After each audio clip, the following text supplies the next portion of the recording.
ကိုကြောင့် grammar တိလာတာတဲ့တင်တန်းမှတင်တာဘာမှမသိဘူးတဲ့ကျွန်တော်ဒီနေ့တင်မဲ့ grammar လေးရဆိုလို့ရှိရင်စကားလုံးကတော့တစ်လုံးနဲ့ပဲဒါပေမဲ့အတိတ်ပဲ2မျိုး3မျိုးရှိတဲ့ grammar လေးတွေကိုတင်ပေးမှာဖြစ်ပါတယ်တချို့တင်တန်းမှတွေမှာတော့မှဒီလောက်ထိမတင်ပေးဘူးပေါ့နော်ကျွန်တော်ကဒီရှင်းခန်းစံ grammar ရဲ့ဒုတိယပိုင်းအခန်းပီလေးကိုရှင်းပြပေးမှာဖြစ်ပါတယ်လုံးဝအရေးကြီးတဲ့ခန်းကြောင့်မို့လို့ပေါ့နော်ဒီ undo on ကြားလို့ရှိရင်ဒီ grammar တွေပဲပြန်သုံးတာဖြစ်တဲ့အတွက်ကြောင့်မို့လို့တခြားလေးလိုက်လံကြည့်ပေးစေလိုပါတယ်ဗျကဲကျွန်တော်စပြီးတော့ကြည့်လိုက်မယ်ပေါ့နော်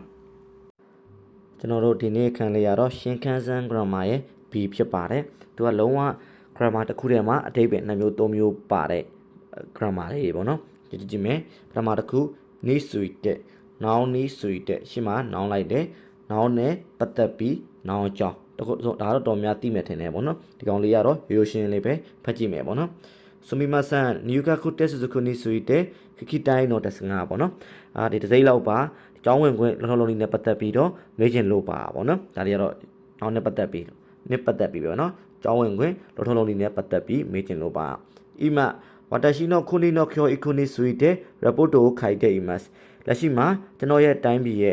ပညာရေးနဲ့ပတ်သက်ပြီးတော့ report ရေးနေပါတယ်နောက်တစ်ခုこの作品についての感想を話していただけませんかဒီအနုပညာလက်ရပစ္စည်းနဲ့ပတ်သက်ပြီးတော့ထင်မြင်ချက်လေးကိုပြောပြပေးလို့ရမလားဒီကောင်လေးကတော့ရိုးရှင်းရှင်းလေးပဲနေဆွေတဲ့နောင်နေဆွေတဲ့နောင်နဲ့ပတ်သက်ပြီးနောင်ကြောင်းလာမယ်အောက်ကကောင်တွေအကုန်လုံးကလုံးဝထူးခြားတဲ့ကောင်တွေကြီးပဲပေါ့နော်ဟောဆိုလို့ရှိရင်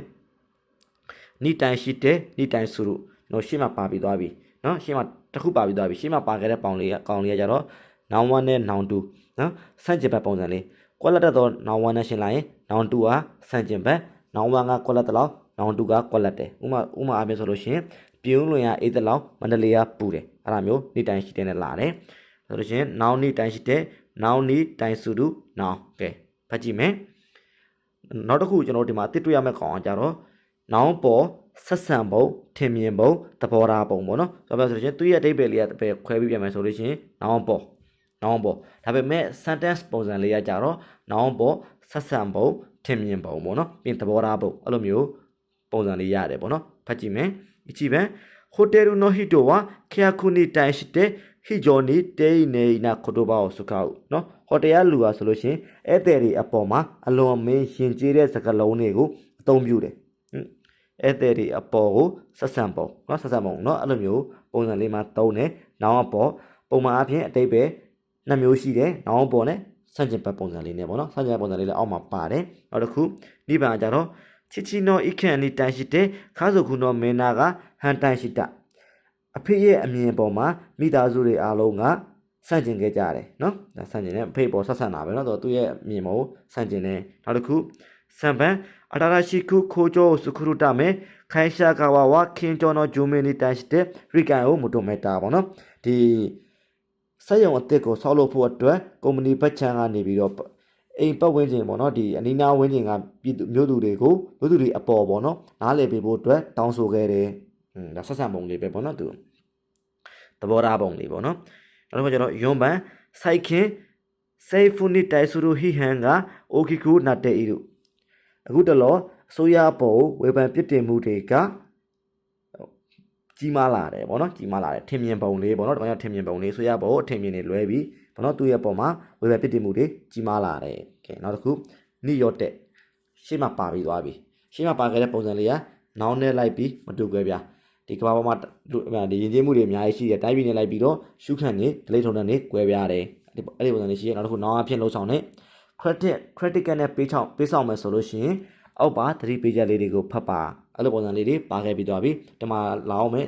နောင်ကြောင့်ဖြစ်တဲ့ကြောင့်ဒီကောင်လည်းပါပြီးသွားပြီနော်၃မျိုးလုံးကိုဒီမှာပေါင်းပြီးတော့ revision ပြန်လာပေးတယ်နောင်ကြောင့်ဖြစ်တယ်ပေါ့နော်ဥပမာအဖြစ်ဆိုလို့ရှိရင်ဘုချန်တိုယူရှော့ဆက်ဆိုဝါစန်ကျူယခုရခုနန်နီ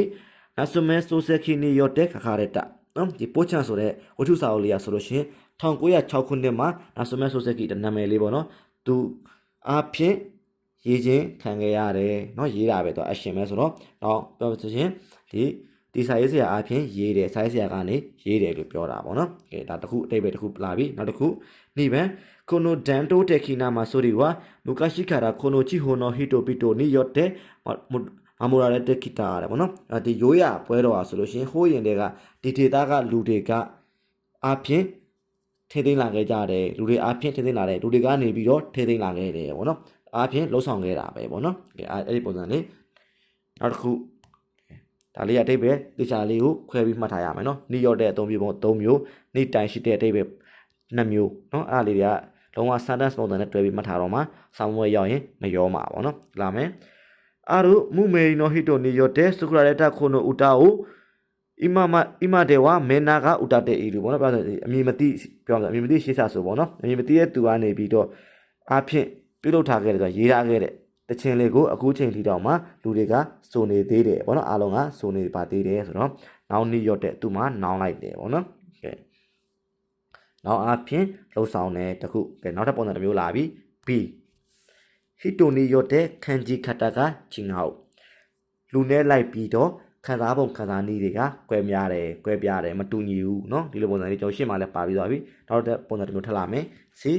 တက်ဆီတိုင်းတော့နေရာခင်းနေရော့တဲ့ရီယောရှာကဟက်တာเนาะတက်ဆီတိုင်းတက်ဆီဈေးနှုန်းတွေဈေးတက်လာတဲ့အတွက်ကြောင့်အသုံးပြုသူတွေနေသွားတယ်နောင်ကြောင်ဖြစ်တယ်เนาะနောင်ကြော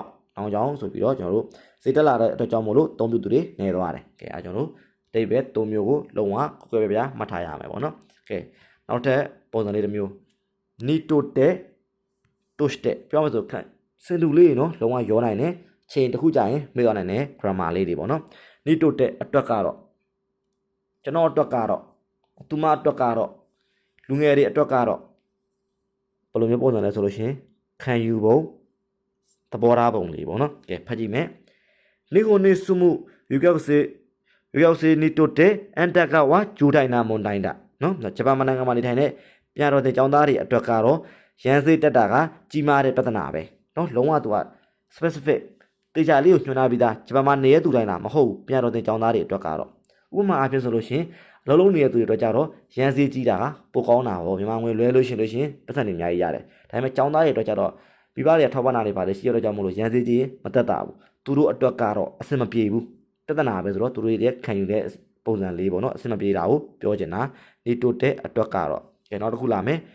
ဝါကိုင်ဂျိုစီနီတိုတဲ့ခိုင်မွန်ဝါတာနိုရှိခိုတိုတက်ငယ်ရွယ်တဲ့မိန်းကလေးတွေအတွက်ကတော့ဈေးဝယ်တာကပြောကြကောင်းတဲ့အရာပါเนาะဒါမိန်းကလေးရောယောက်ျားလေးရောတူတူပါပဲเนาะငယ်ရွယ်တဲ့မိန်းကလေးတွေကတော့ဈေးဝယ်လိုက်လို့ရှိရင်စိတ်ပေါ်ပါသွားတယ်လို့ခံစားရတယ်တချို့ဆိုရှိရလေစိတ်တွေပါတယ်ညှလို့ရှိရင် shopping ထွက်ပလိုက်တာမျိုးပြီးလို့ရှိရင် online နေဈေးဝယ်တာမျိုးဒါမျိုးတွေမြင်နေလုပ်လို့ရှိတယ်ပေါ့เนาะသူတို့အတွက်ခံယူပုံလေးနောက်တစ်ခုပေါ့เนาะဆမ်မန်これはただの石ですが私にとっては忘れられない思い出の品ですနော်ဒါလေးကလည်းအဆင်ကောင်းတယ်ဒီဟာဆိုလို့ရှိရင်တာမန်ကြောက်တုံလေးဆိုပေမဲ့ကျွန်တော်အတွက်ကတော့မေးမရနိုင်တဲ့အမတ်တရားပစ္စည်းလေးပါနော်မသူ့ရဲ့မှာချစ်သူကပဲပေးတာမျိုးဖြစ်နိုင်တယ်ကောင်းမလေးကပဲဖြစ်နိုင်တယ်ပေါ့နော်အဲ့ဒီပုံစံလေးသူ့အတွက်ကတော့အရန်ရေးကြည့်တယ်သူများအတွက်ကတော့ကြောက်တုံလေးပဲပေါ့နော်ကဲနောင်နီတိုတက်ရှင်းမှာနောင်နေလိုက်တယ်နောက်တစ်ခုတွတ်တက်အနေနဲ့အဖြစ်နဲ့ဘယ်လိုနေရာမှာတုံးလဲဆိုလို့ရှိရင်အရှိကနောင်ရဲ့ position ဖော်ပြတယ်ကျွန်တော်ကတော့အခုဂျပန်နိုင်ငံမှာ engineer နဲ့အလုပ်လုပ်နေတယ်ကျွန်တော်ကတော့ဘာအနေနဲ့အလုပ်လုပ်နေတယ်စသဖြင့် position ကိုပြချင်တဲ့နေရာမှာတုံးတယ်ပေါ့နော်一番リーサンは国費を有価を制として日本に来たリーサンはဆိုလို့ရှိရင်တိုင်းပြည်ရဲ့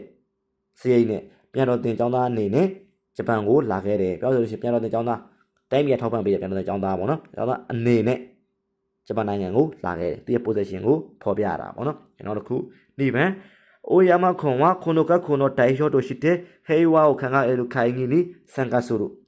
大山君はဆိုလို့ရှိရင်ဒီကျောင်းရဲ့ကိုစားပြုအနေနဲ့နောက်သူရဲ့ position အနေနဲ့ဟေးဝါခငါရတော့ခိုင်နေဆိုပြောမှဆိုလို့ရှိရင်ငင်းချမ်းဖို့အတွက်ဆင်မလာပေးတဲ့အစည်းအဝေးငင်းချမ်းရေးစကားဝိုင်းမှာပါဝင်ဆင်နွှဲမယ်ကဲနောက်တစ်ခု7番私はコーヒーカップをカーベンとして使っていますကျွန်တော်ဆိုလို့ရှိရင် coffee ခွက်ကို